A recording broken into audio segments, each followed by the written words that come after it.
Hello kids, welcome back to the social class. Today we are going to talk about our country, its government, rules and regulations and different levels of government. Yes, kids, today we will start a new chapter which is Governing Ourselves, chapter number 18. Children, it is expected that by the end of the video you all will be able to identify and explain governance of the country at the central and state levels, and also you will be able to understand terms like union, constitution, government, parliament, Lok Sabha, Rajya Sabha, constituencies, president, prime minister, cabinet, governor, etc. So kids, let's get started. Children, as we all know that we got freedom on 15th August 1947. That means we celebrate our Independence Day on 15th August 1947. But are we completely independent? Do we have complete independence or freedom? Yes, I know you all must be thinking here that what is the meaning of complete independence or freedom? Children, I will tell you. The complete independence does not only mean that the country would not have any foreigners, rulers over India, nor would go back to kings ruling over the people, but rather have a system where people of India would rule themselves. Yes, ruling ourselves. So today, in this chapter, Governing Ourselves, we all are going to discuss about how to govern ourselves or what is the meaning of governing ourselves. But before we discuss about this, first it is very important to understand about the governing system of our country and to have a clear picture about the political divisions of our country. That means it is very important to look at the map of our country in which the political divisions are shown, and we can clearly know about the states and union territories of our country. So here the map where you can see the different states and union territories of our country. As now we have 29 states and 7 union territories in our country, and for deciding what rules have to be applied, what rules have to be followed by the government of the country and by the citizens of the country, we have a rule book. Yes, children, as we all have some class rules in our classes and we follow them to have a smooth working in the classroom, isn't it? In the same way, in our country, there is a rule book which helps us to follow a smooth working of our country, and such book is called as the Constitution of India. The rule book for India is known as the Constitution of India. Let's talk about the Constitution of India first. The Constitution of India is the rule book which defines how the government and citizens of a country will work and how they both will work together for a smooth functioning in the country.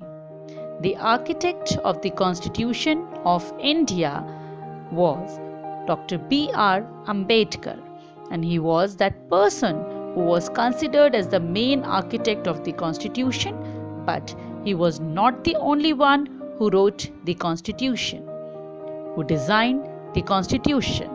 All the rules and rights and duties for the country, for the citizens and for the government were written by a big panel of many people.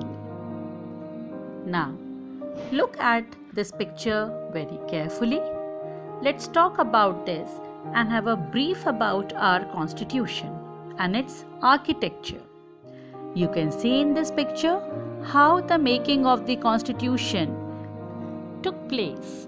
The Constituent Assembly 1946. It completed the historic task of drafting the constitution for independent India. Now, let's see, how was it done? Children, it wasn't done overnight. Yes, it took 11 sessions, 165 days of discussions. Also, there were 299 members which were involved in writing this constitution. And Dr. B.R. Ambedkar was considered as the architect of the constitution, as he was the leader of the panel. Let's see what all our constitution involves. So, it is the longest written constitution in the world. Yes, it is the longest handwritten constitution. It has 395 articles, which are divided into 22 parts and 12 schedules, which provides 6 fundamental rights to the citizens and has a preamble capturing its spirit. It is one of its own kind. Let's talk a little about the architect of India's constitution, Dr. B.R. Ambedkar. Firstly, he was honored as Bharat Ratna. He was born on 14th April 1891 and died on 6th December 1956. His name was Babasaheb Bhimrao Ambedkar. He was an Indian jurist, economist, politician and social reformer. He was the first law minister of the independent India, and he also gave us beautiful lines that life should be great, rather long. The Constitutional Committee finally finished the work on November 26, 1949. The date is therefore known as the Constitution or National Law Day. The process was complete when the members signed the document, the 2 copies in English and Hindi, on 24th January 1950. And finally, after all the corrections and amendments done, it came into action on 26th January 1950. And so, we celebrate this day as our Republic Day. Now, let's come back to the defining of the Constitution. Our Constitution clearly defines the powers and responsibilities of both central and state government. For example, defense from other countries is the responsibility of the central government, which works from our national capital Delhi, and law and order situation within a state lies with the state government. That means every state has its own government. The central government also helps the state in times of need, like if there is a natural disaster or any other calamities. Now, let's talk about the central government. Central government is also known as the union government. It makes laws for the whole nation. The law-making body is called the Parliament.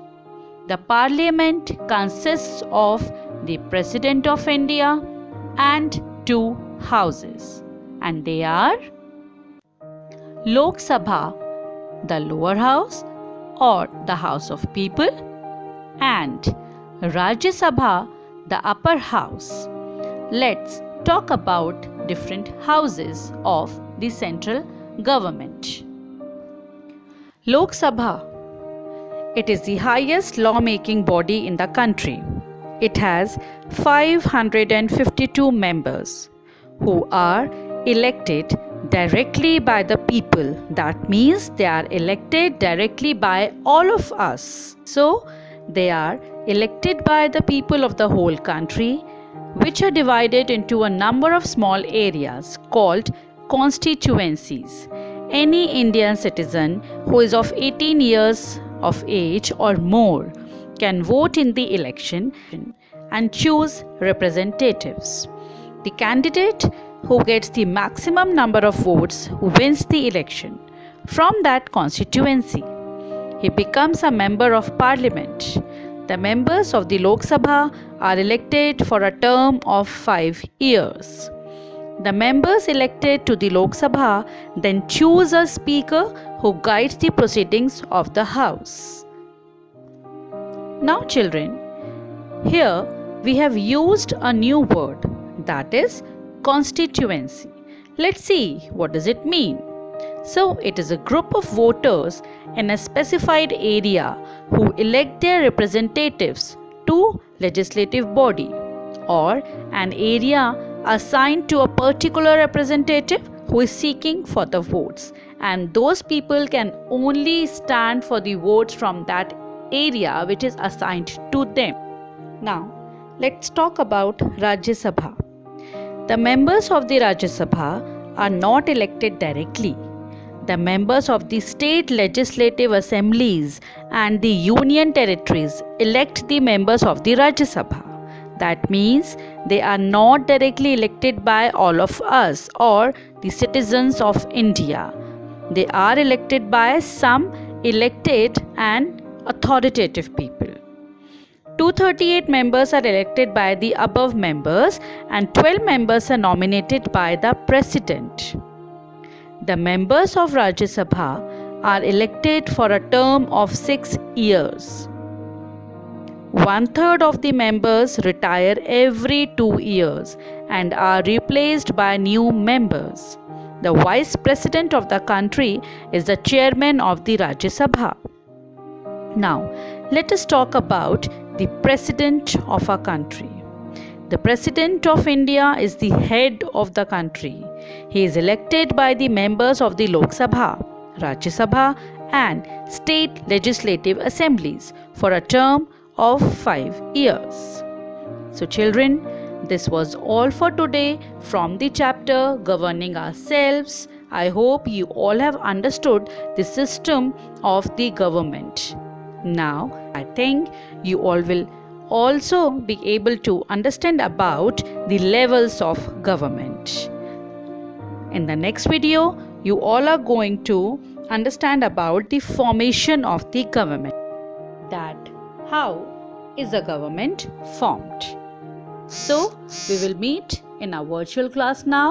By that time, you all are expected to watch the video carefully and we will discuss the points related to the video. Till then, goodbye, take care, keep on reading and read thoroughly the chapter which we have started. Goodbye.